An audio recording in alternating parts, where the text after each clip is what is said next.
In Mel Kiper Jr.'s grade A mock, he's got the Raiders taking Bama defensive tackle Quinnen Williams 4th overall. With the picks acquired from the Khalil Mack and Amari Cooper trades, Mel has the Raiders taking corner Rock Ya-Sin and tight end Irv Smith Jr. Here's Mel on why Oakland won't mess it up with this approach. Well, Susie, a grade A draft for the Oakland Raiders. They start out with Quinnen Williams, defensive tackle, Alabama. Prides himself on being complete. He'll get into that interior of that offensive line. He'll wreak some havoc behind the line of scrimmage, and he'll handle run responsibilities, and he'll be consistent with his approach week in and week out. Gruden would love that. Late first round, 2 picks. Now, they may move down. Mayock's wanting to accumulate 2nd to 5th round picks. He loves those rounds, and he knows he can get steals at that point. But if they stay there, Gruden wants an Aqib Talib-type corner who will get you interceptions, turnovers, and support the run. Rock Ya-Sin from Temple will do exactly that. Then you get Irv Smith Jr., tight end, Alabama. Stretches the deep middle, he'll block, must for a Gruden tight end. Early 2nd round, I conveniently moved Josh Jacobs, running back, Alabama, to that point. Gruden will battle, and he argued with me for years. Take that running back whenever. Don't worry about 1st round, 2nd round. Take the great player. Maybe he will a little earlier. If he gets Josh Jacobs and Irv Smith Jr., Ya-Sin, and Quinnen Williams, to me, the Raiders would have a grade A draft, and Suze, they wouldn't be screwing it up. That would be a heck of a draft. And just a reminder that grade A means it's Mel's opinion. It's what he thinks is the best fit. So, Jim, what do you think of the Mel game plan for the Raiders? I love Mel's game plan. Mike's not going to screw this up. Mike Mayock's a good football guy. Going all the way back to September, he was having me shoot our board from the Norisa Senior Bowl position by position every week so he could keep up on it.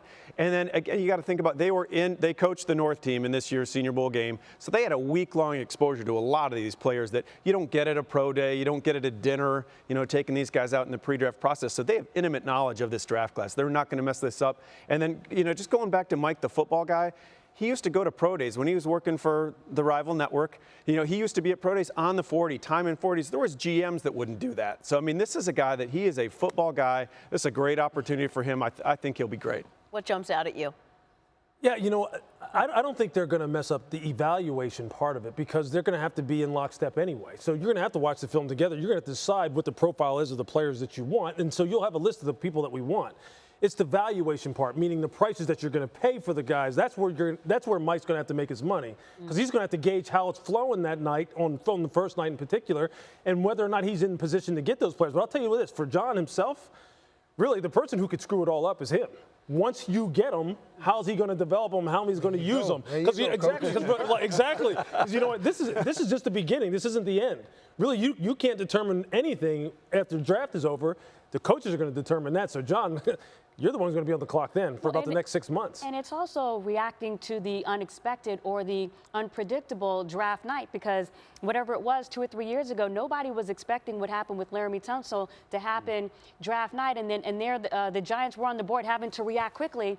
And then that was the year that they took Eli Apple when they thought they were going to take an offensive lineman. And you got to make a decision. There's 2 minutes left on the clock. So it's handling that, aspect of it. And then, too, it's just funny to hear, talking about, well, don't put pressure on me and don't screw it up when, obviously we know what happened before with the Khalil Mack defections and Amari Cooper. So, the pressure was before even Mike Mayock even got there, but whatever. Right, but Mike has made the point that he's already been doing. He's got all those mocks laid out, this situation, that situation, so they're ready for anything. One thing, it's good to have a lot of picks, but what you understand is if you complete all of those picks, you're bringing in a good handful of players that are young.